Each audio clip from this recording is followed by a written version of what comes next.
What's up guys, Birdman Nom here with another Bird Builds. Today we're going to be looking at water and its properties and how to manipulate it or build with it and change it. So let's get started. First up, you should all know that water in your just a flat environment flows like this. 8 out in every direction from a source block and then sort of a diagonal square in between those sources. However, if you've got stuff in the way, like a hole or a drop, it doesn't have to be a hole, and the hole can be any width, but we're just taking one hole to simplify it. Then, as long as the water is within 1, 2, 3, 4 blocks, it will flow into that hole and in no other direction.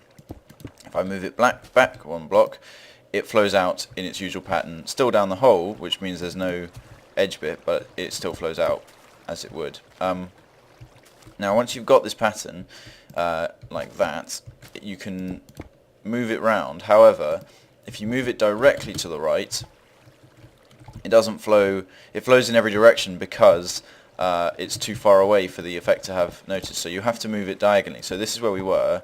And now if I put it here, that's where it'll flow. Then there, then there, then there, then there. So you see, it's actually the pattern of, if I complete it, these are all where the sources would be that it would have an interrupted flow.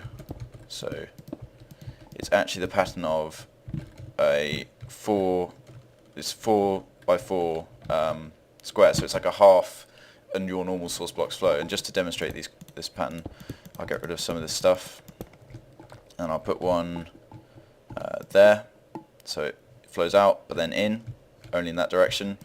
Let's go, where is it? One there, in, so anywhere inside this circle here, and it goes along there, and it will flow directly towards the hole.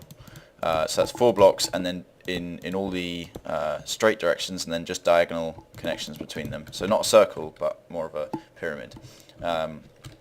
If you have multiple holes, then the interference is the same. They have the same areas, and simply where they overlap, that's where the interference will be. So if I get rid of that water block, if I put it there, it's not going to interfere with any of these because it's too far away, but it will interfere with that one.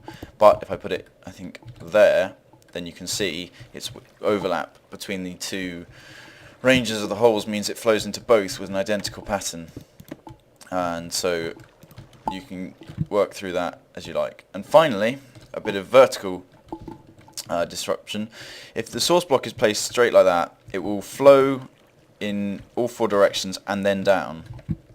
Whilst this, if you didn't know, when a source block flows, the new block is essentially has the properties of a source block without being able to. You can't pick it up, but it will flow in 8 blocks in any direction, and you know, diagonally it will make that same pattern, but without actually being a source block. So what it's doing here is it's flowing, and these are acting like source blocks and just dropping straight down. Now, the reason they're dropping straight down, I wonder if I can demonstrate that here, is because essentially, well, it's because when a source block flows, it'll go as one, but if it's so if it flows over an edge, it'll go down as one column. But if it flows, so it's kind of difficult, but essentially this is one edge, so the water can only flow this way, so you only get one column.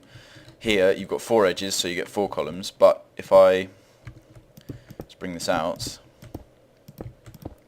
do that, and put the water there, the reason it's doing that is essentially it thinks it's one of the flowing blocks, and it's just flowing in the straight down because it's only got that direction to go in. If that makes sense. Now once you've got, I'm going to go back to this configuration for the last thing. Once you've got a water flow, you can actually change how it functions by placing blocks in the way at any stage. And now once you've changed the flow, removing that block will not change the flow back. Water does not change back once it's been altered unless its path is blocked, so you'd have to put blocks up here and here to get rid of those columns. Another interesting thing is, if I get rid of this and then place back a source quite quickly, it'll catch up and the adapted flow will carry on. It won't all revert to this flow.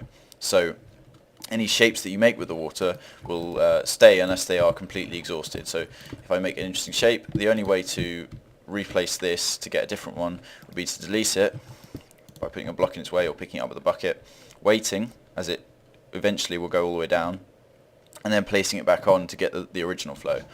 So that's it. I know it's a really quick one, but I thought it might help you because it took me a little while to work out exactly the specifications. So I think the really crucial stuff is this 4-block difference here, and working out how that affects if you've got a hillside or whatever, how that affects your sources, and then also the vertical flow interference and how you can change the shape of something without needing an ugly structure. You can build the structure, then take it out, and you'll still get the interesting flow.